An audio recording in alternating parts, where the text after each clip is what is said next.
Wiggle, wiggle. Like.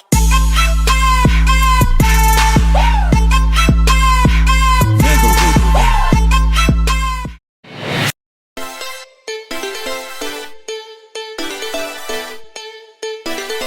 Saludos amigos, bienvenidos a una nueva edición de Tras Bastidores. Mi nombre es Carlos Toro, como siempre, los invito a que se suscriban a mi canal de YouTube, le den like, campanita para notificaciones para que se enteren de todo el contenido. Este canal va a tener mucho contenido en este mes de marzo distinto. ¿Por qué? Porque se acerca más la ruta hacia WrestleMania. Vamos a hacer cosas especiales para WrestleMania.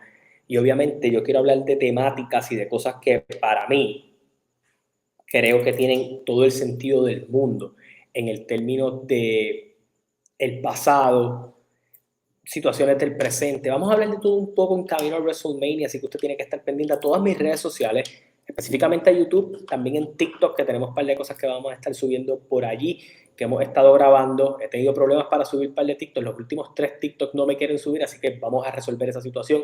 Obviamente vamos a estar bien activos allí.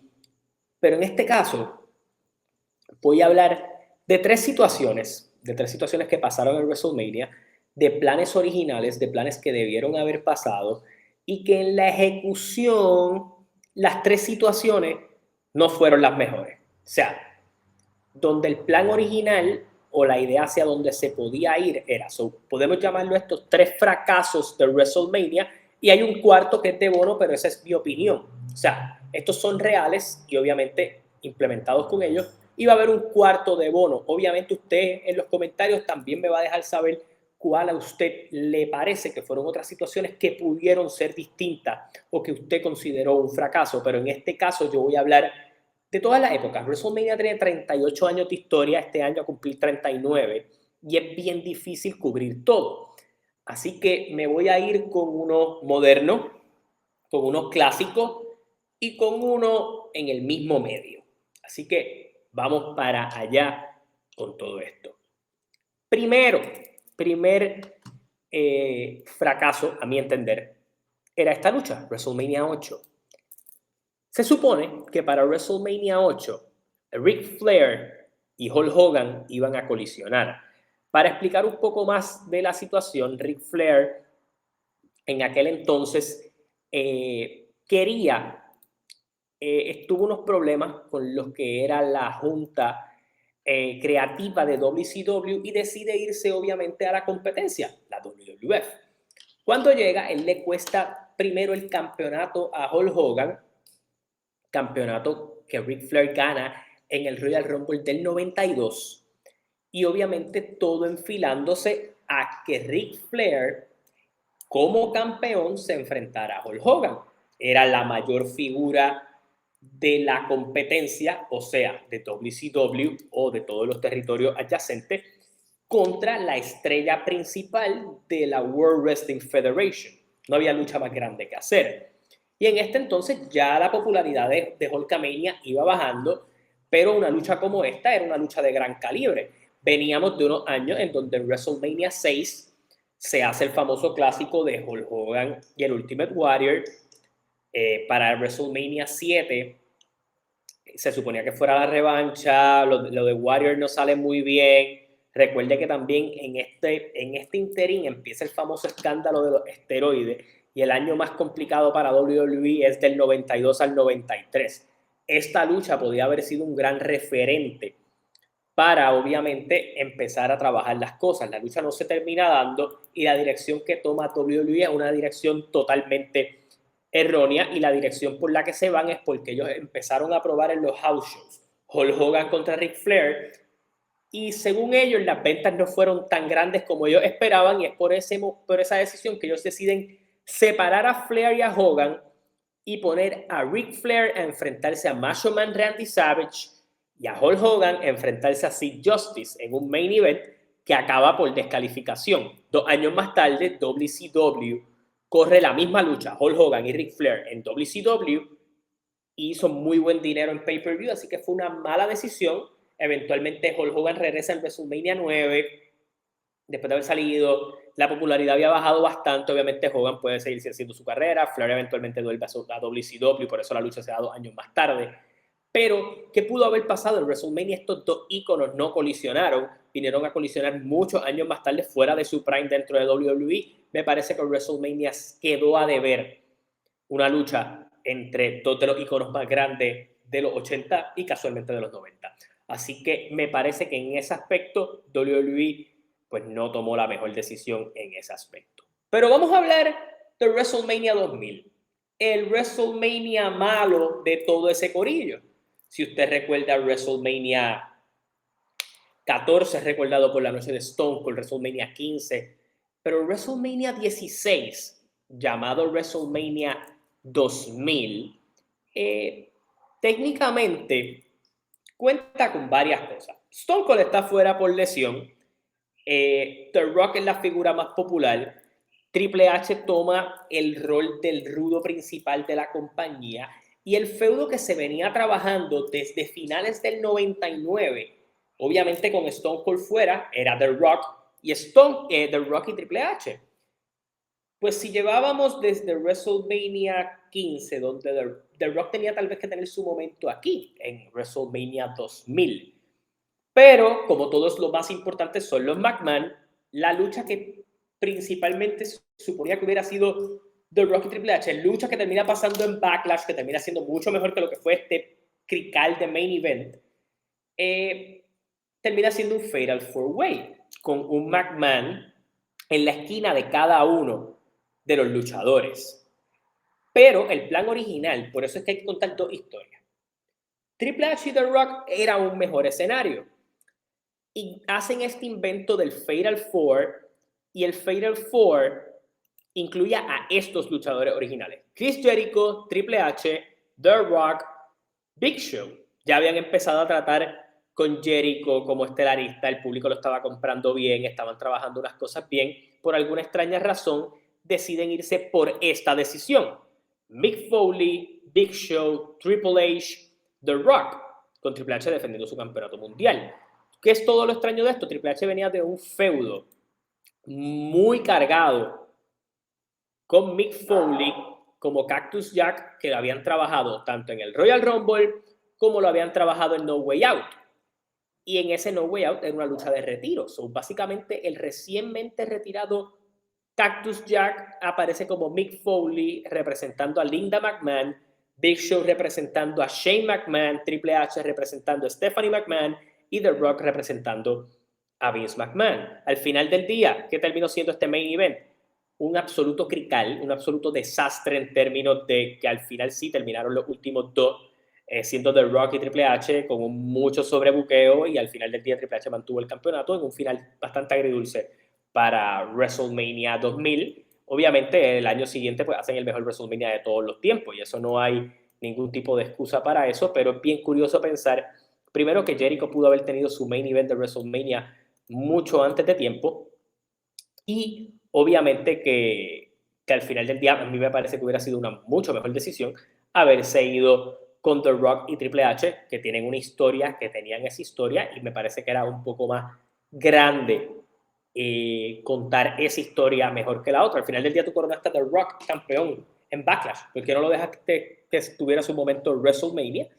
Y bien, The Rock técnicamente, cuando vienes a calcular su carrera, en WrestleMania 15 perdió, estando el campeonato en juego. En el 16 perdió, en el 17 perdió, en el 18 le gana a Hogan, no hay título de por medio, en el 19 le gana a Austin, no hay título de por medio, en el 20 pierde contra Evolution, y por ahí vamos a la historia en donde él pues, le gana a John Cena, el campeonato no está en juego, cuando el título está en juego lo pierde con Cena. So The Rock nunca había tenido su oportunidad de levantar oro en WrestleMania, oportunidad que todavía al día de hoy no se dio, así que oportunidad para mí totalmente desaprovechada en WrestleMania 2000. Vamos a movernos a algo más contemporáneo. Este me toca de cerca porque yo estuve en este WrestleMania. WrestleMania 32, Triple H, Roman Reigns, main event de WrestleMania 32. El WrestleMania de los 100.000 fanáticos de WrestleMania en el AT&T Stadium. Yo tuve la oportunidad de estar ahí en vivo. Un show largo, incluso fue lo que empezó la tradición de hacer los WrestleMania sumamente largo. Y fue un WrestleMania que creativamente fue un poco loco. AJ pierde con Jericho en lo que se supone que era su coming out party en WrestleMania, y todos los problemas de esta lucha comienzan por varias partes. Primero, que Roman logra hacerse un poco popular con el feudo con Sheamus, te está empezando a ir bien ahí, lo pones a defender el campeonato en el Royal Rumble, el público empieza a vitorear bastante a Dean Ambrose en aquel entonces, Triple H gana el campeonato y todo el mundo sabe hacia dónde van, pero pasa una disyuntiva interesante en el camino, y es que Roman Reigns sí está popular y toda la cosa y lo están empujando, pero Ambrose empieza a volverse esa persona que el público está empezando a comprar, y con Triple H con el campeonato todo el mundo estaba salivando con Triple H con Bray Wyatt, Triple H con Dean Ambrose, Triple H con todas las otras figuras que no eran Roman Reigns, porque no había interés. En ese entonces Roman ya había tenido un main event en WrestleMania 31, hicieron la movida de Seth Rollins y obviamente él sale como campeón esa noche. El plan original de este WrestleMania era Rollins contra Roman, plan que no se da porque Rollins se lastima la rodilla en noviembre. Y se hace el torneo de Survival Series para sacar al nuevo campeón, torneo que gana Roman Reigns y Sheamus le canjea el Money in the Bank. Y ustedes saben el resto de la historia. Pero, con Ambrose volviéndose popular, con el público detrás de Ambrose, tal vez hubiera sido más interesante y un poco mejor, tal vez para el mismo Roman, que Ambrose hubiera entrado en la escena titular de esta lucha. Y sí, hubiera sido tal vez complicado para que Roman ganara el campeonato y todo lo demás, pero tenías todo el jugo del mundo para empezar a jugar con Roman y con Ambrose, y Ambrose podía hacer muy bien el rudo eventualmente, si era lo que querías hacer. Y al igual que como está pasando actualmente, Brock Lesnar no iba a trabajar con Dean Ambrose, Brock Lesnar iba a trabajar con Bray Wyatt. Fue lo que se trabajó en el Royal Rumble de ese año. Contrario a los reportes actuales, que es que Brock Lesnar no quiere trabajar con Bray Wyatt y por eso se da la lucha con Omos. Es porque el mismo Lesnar sugiere a Omos por encima de tener que trabajar con Bray Wyatt. Así que piensa que está bastante loco. Eso lo hablaremos en TikTok, ustedes estén pendientes al contenido de allá. So que con Lesnar teniendo que ocupar a Ambrose, que lo estabas trabajando bien, queda esta lucha. Una lucha que fue excesivamente larga, de 27 minutos, que no le hizo ningún tipo de favor a Roman, que no le hizo ningún tipo de favor a Triple H, que fue un main event absurdo. ¿Qué tal vez hubiera funcionado mejor? La dinámica de la triple amenaza hubiera ayudado bastante. Al final del día, esta no fue la lucha que puso over a Roman Reigns en WrestleMania. No fue el gran momento del estrellato. Al contrario, Seth Rollins le quitó el campeonato semanas más tarde. O sea, 2 meses más tarde. So, al final del día, te hubiera funcionado mejor que el público hubiera tenido esa disyuntiva media weird con Roman por haber ganado la triple amenaza, y empezaba a sembrar la cizaña para lo que eventualmente quisiste hacer meses más tarde, que era Roman, Seth y Dean Ambrose en una triple amenaza. Main event que nunca pudiste dar en WrestleMania, porque lo trataste de hacer en el 32, Rollins se lastima, lo trataste de hacer en el 35 y Ambrose sale de WWE. Así que, y obviamente Roman pues tenía la leucemia y todo lo demás y no te pudiste ir por ese lado. Así que WrestleMania 32 es recordado, por lo menos para mí, como uno de los peores WrestleMania del 30 para acá. El más malo es ese. Moviéndonos a otra cosa, y esta ya según mi opinión personal, este es el bono de este video. El bono de este video es el WrestleMania 34 y es específicamente con esta lucha. Sí, sé que van a decir, coño, pero es que esa lucha la hicieron por complacer al fan hardcore y todo lo demás. Sí. Técnicamente, si usted analiza, AJ Styles venía de ganarle el campeonato a Jinder Mahal, rival al que Shinsuke Nakamura no pudo vencer, pero Shinsuke Nakamura tuvo una muy buena aceptación en el Royal Rumble, a pesar de las limitaciones de su lenguaje. So, ¿por qué si ya AJ había sido campeón y tuvo una muy buena corrida con él?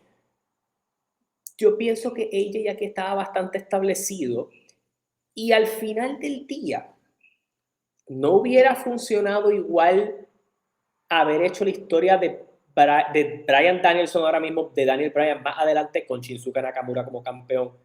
Vamos a la historia. AJ Styles y Shinsuke Nakamura tuvieron una lucha decente entre ellos, pero que le quitó un poco el aura a Nakamura. Y la lucha con el heel turn al final pues fue medio estúpido. ¿Qué hubiera hecho yo? Y aquí esta ocasión es donde vamos al what if. Yo hubiera hecho la historia al revés. Y me explico. AJ no tenía que cambiar a Rudo, pero AJ podía entrar en un momento de frustración. Meses más tarde, yo no sé si usted recuerda, que Vince confronta a AJ después de perder el campeonato y le dice que él tiene que recuperar esa actitud de Pitbull, que él necesita actitud de... Eso yo hubiera trabajado. Nakamura, de la misma manera en que AJ, después de un feudo larguísimo con Nakamura, tuvo su feudo con Samoa Joe, yo hubiera hecho exactamente lo mismo, pero con Nakamura ganando. ¿Por qué? Le daba el campeonato a Nakamura, uno de los dos ganadores del Royal Rumble salía campeón de esa noche, Asuka no fue, podía ser Nakamura, ganaba el campeonato, tenías el aura de eso, Samoa Joe y Shinsuke Nakamura había funcionado, era lo que podía hacer en el evento subsiguiente. AJ, como todo es respetuoso, hasta que Vince lo empieza a jugar, vas al feudo de Nakamura y AJ lo tienen ese feudo por verano, y al final del día hacías lo de Bryan, cambiando a Rudo, ganando la Nakamura, y Nakamura iba en el hunt de regreso. Pero ¿qué hacías? Convertías a Nakamura en campeón, el público lo iba a empezar a comprar, ibas a tener un feudo en donde Nakamura con su excentricismo no tenía que ser el Rudo, porque el Rudo podía ser AJ Styles, que lo podía hacer muy bien, con esta actitud desafiante, buscando lastimar a este tipo que no solo lo humilló en Japón, sino que lo humilló en WrestleMania. Yo creo que eso hubiera funcionado un poco mejor. Nakamura hubiera estado mejor parado. Y al final del día, después de esta derrota, Nakamura nunca volvió a ser el mismo y no volvió a estar en esas posiciones. So, mientras lo pudiste obtener ahí, era el momento para hacerlo y no capitalizaste en él. Así que esas son, para mí, varios de los fracasos, tanto creativos como en términos de cosas que pasaron detrás en cámara, para muchas cosas que en WrestleMania pudieron haber quedado mucho mejores o que tenían un poco más de sentido. Como siempre, los invito a que me sigan en mis redes sociales. Me sigan en Facebook como Carlos Toro, en YouTube como Carlos Toro y como Carlos Toro 2411 en TikTok. Mucho contenido en todas las plataformas. Déjame saber si te gustó este contenido, cuál es otro tema referente a WrestleMania que te gustaría que tocara, cuáles son para ti otras decisiones creativas que no han funcionado muy bien en WrestleMania, que otros planes que estuvieron pasando eran más interesantes. Déjame saber eso en los comentarios. Suscríbete a mi canal, campanita para notificaciones. Hasta la próxima. Se cuidan. Nos vemos. Gracias por el apoyo.